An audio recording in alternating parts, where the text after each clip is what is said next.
Week 6 reflection. We're coming to the final stretch of the project now. We're in the last couple of weeks, and primarily this week I managed to complete my 5th and 6th final frame, getting it out of the way for the final week so I can basically tidy it up, make sure everything's all set for that final week. And then as well as that, we went over part 2 of theories, which Dave introduced. So we looked at more basically we looked at Elihu Katz's secondary theory as well as Abraham Mazzio's theory about the uses and gratification. So that's what I'll be discussing today. Talking about my 5th frame that I produced, I basically wanted to once again explore line art but in a different aspect, and to do that I looked at the idea of like thicker pens and the idea of like this sketchy aesthetic. So I primarily looked at biros and marker pens to get that thick and bold strength of line. In my final frame it was actually a chattered animation, following the style of Stanley Kubrick's work basically, and his designs originally on the storyboards of 2001: A Space Odyssey. In comparison to his original designs, he has quite a few different styles.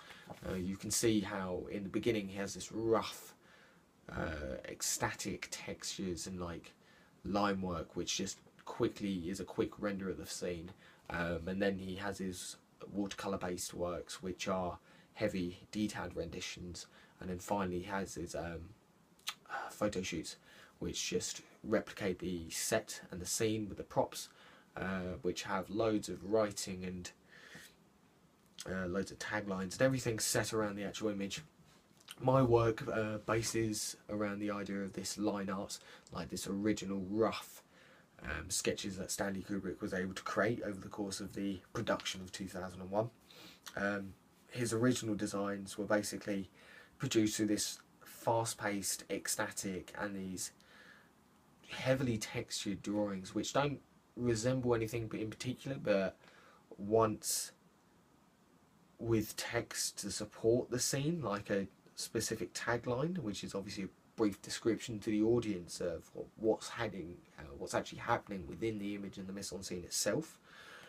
It gave a nice minimal yet effective look.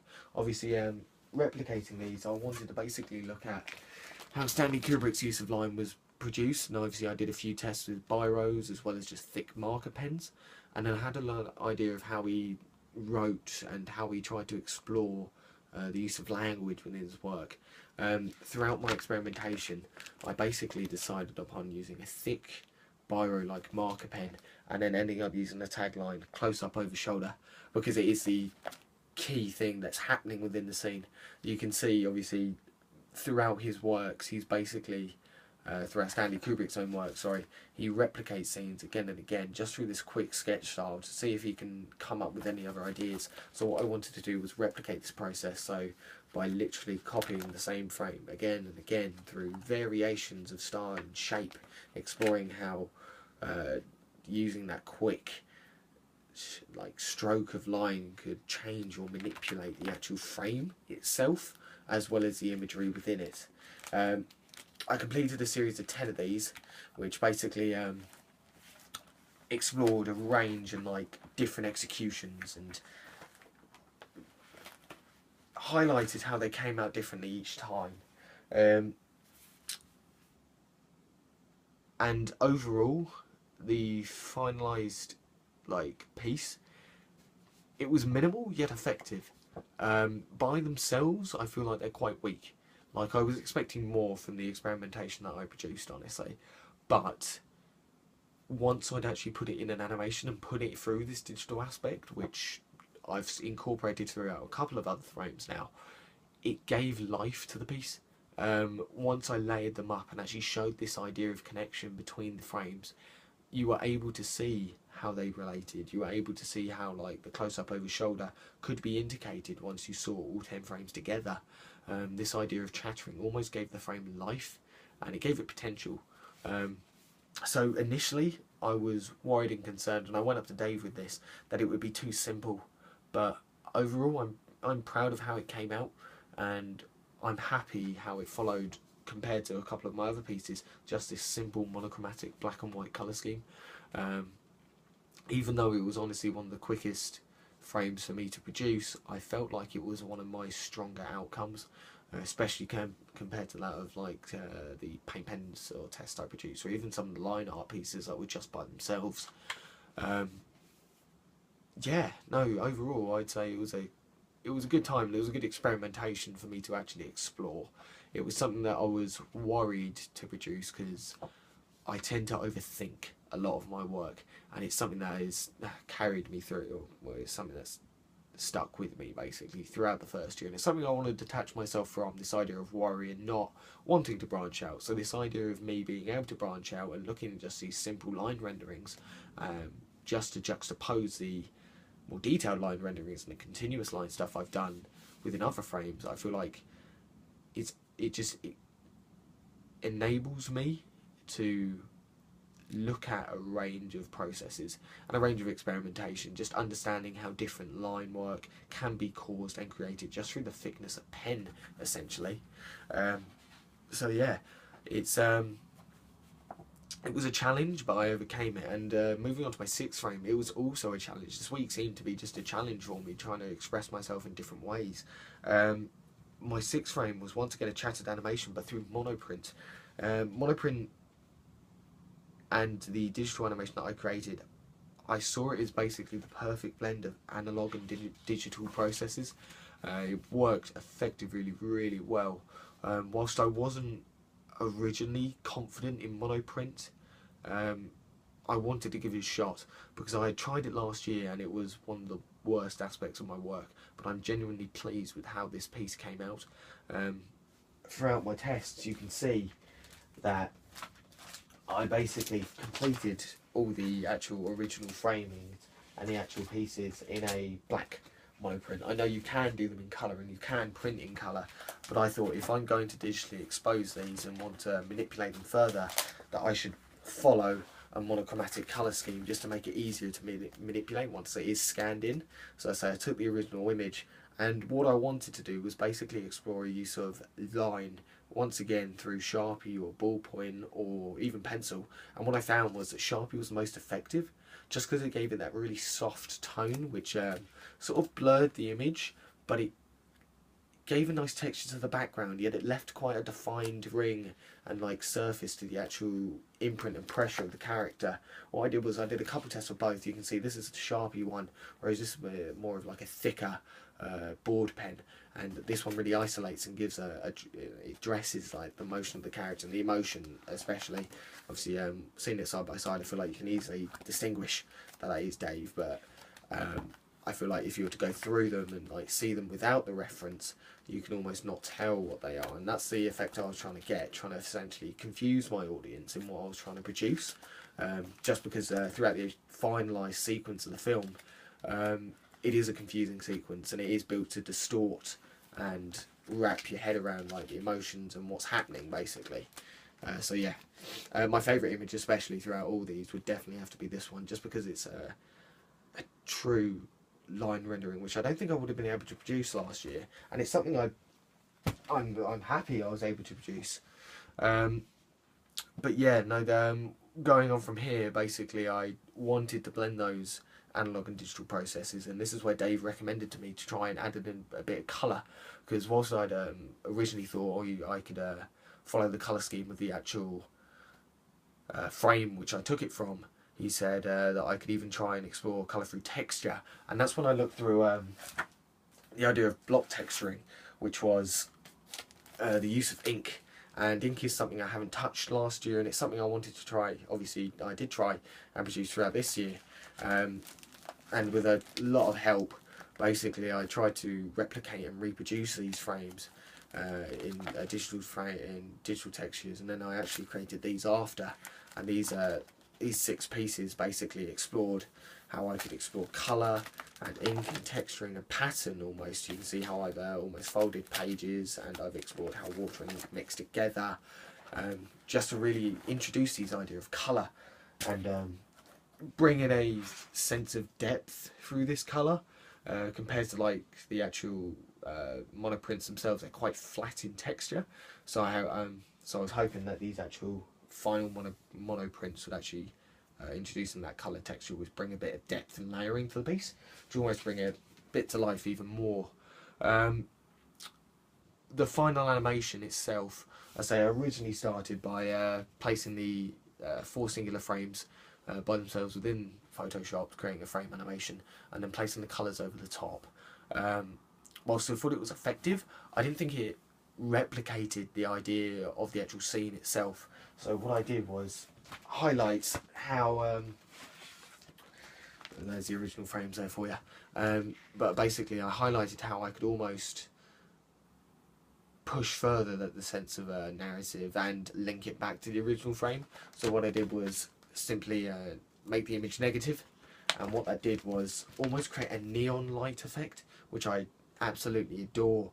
I think it works extremely well within the context of the actual piece, as it not only emphasises the idea of frustration and confusion against the black background, which almost acts as a void for the character, but it reacts well to the actual original frame, just because it does emphasise this highlight of neon colours, which I wasn't expecting, honestly, and it just emphasises that confusion.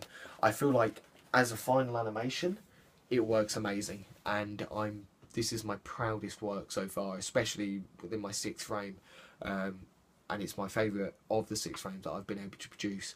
But as a singular image themselves, I feel like they work even better, just because they use that minimalist effect to convey such a range of emotions, just because looking at the images singularly and as an animation even, you can't initially tell what's going on, and that's something I wanted to highlight and really hit hard throughout this specific piece, just because that's the same emotions I felt when watching the film. These frames instantly pop up and go away. It's like it's a fraction of the film, and I wanted to be able to recreate that memory of just being able to emphasise the confusion of seeing it and like the impact of what it has on the narrative.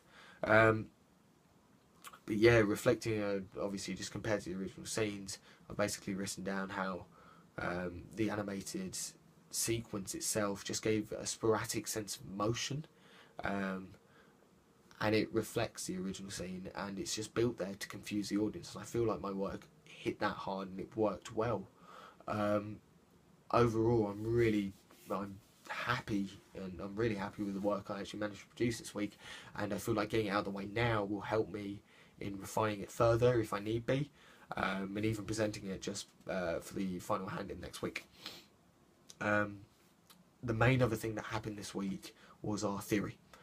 This is our second part of the theory, which was basically exploring the idea of uses and gratification, which was presented by Abraham Mazio. Basically, he highlights how he believes we need a hierarchy of needs within our lives, believing we should place our psychological needs above our physical needs and luxury. Most important to him is about the belief of dreams and aspiration. While I believe it's a nice idea, I sort of ended up saying it was a bit unrealistic to the class, because as artists, are we expected ever to be happy with our own work, and can we achieve actualization within our modern era now, just because within our modern society and the idea of social media, we're ever evolving, so I feel like we'll never actually be able to reach that full potential, just because of the constant rate of speed and emotions that are thrown about in daily lives now. Trying to understand how I can basically provide escape and personal identity with my own work, and what do I hope to communicate. Comparing this to like my own hierarchy of needs, I personally place personal identity at the bottom of that tier, understanding how within my work I should just see the tier as personal identity, entertainment, inspiration, escape and emotion at the top. This was specifically shown and explored within the idea of, within the reflection of Mazio's original foundations of his work, by basically identifying the here we go. By basically identifying how self-actualization can't be reached, I tried to challenge this by sort of emphasising how emotion as a feeling should be placed at the top, just because it should have the biggest impact within my work, I believe. Just because emotion should convey a message or feeling, like it is the key component which interacts with my audience. It leaves a reaction and a connection, and it enforces a conversation, which is the priority of this brief. It's to be able to actually produce a range of work that starts a conversation, that wants them to be intrigued within the narrative, and I feel like the main way I can do this is through that idea of emotion. That's why I've predominantly explored colour within my work. That's why I've predominantly tried to be a bit more creative and abstract through my use of like organic motions and a bit more of just my fluidity in the processes I've used. Overall, I believe Elihu Katz is definitely the most effective theorist so far, especially his theory based on the idea of two-step flow.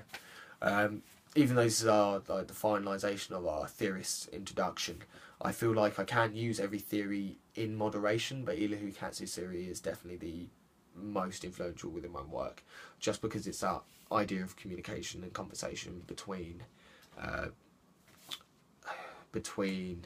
opinion leaders and then obviously influentials themselves. Just because the work reflects and their opinions reflect on a modern society, and it works within social media standards today. Definitely overall this week, this is my proudest work to date. I feel like I've said that most weeks now, but I'm glad with the progression I'm honestly making. I feel like I'm stepping up throughout these weeks, and compared to my first project so far, I feel like I've been not only producing a lot more work, but with these reflections it's given me a chance to actually discuss and talk firsthand about how I can actually improve upon and even develop these further, just based on the comments I'm getting just from like peer reviews and like peer reflections when I post these. But yeah, no, overall I feel like my 6th frame, the monochromatic, or originally monochromatic, so the monoprint frames that I produced have been the most effective pieces I've made, just because they really hit hard the emphasis and the balance of analog and digital crafts.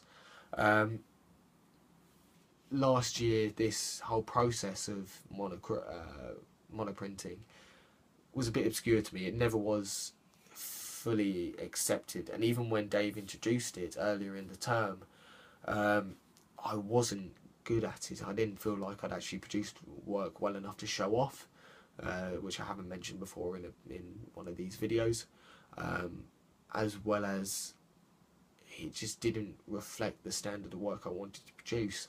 But I feel like introducing that digital aspect to it has allowed me to experiment a lot more, and I'm very happy with it, really. Yeah, no, I'm looking forward to being able to basically finalise my frames next week. I feel like I'm ahead of where I need to be. Basically presenting an overview sheet is the main goal for next week, as well as finishing off any artist research. People like Stanley Kubrick and his impact on the film itself, which is obviously what I based my 5th frame on, as well as just going over and making sure everything's there for handing. That's the priority. Obviously I hope for a better grade than previously, but I say that will all depend on how handing goes next week. Yeah, I think that's all for this week.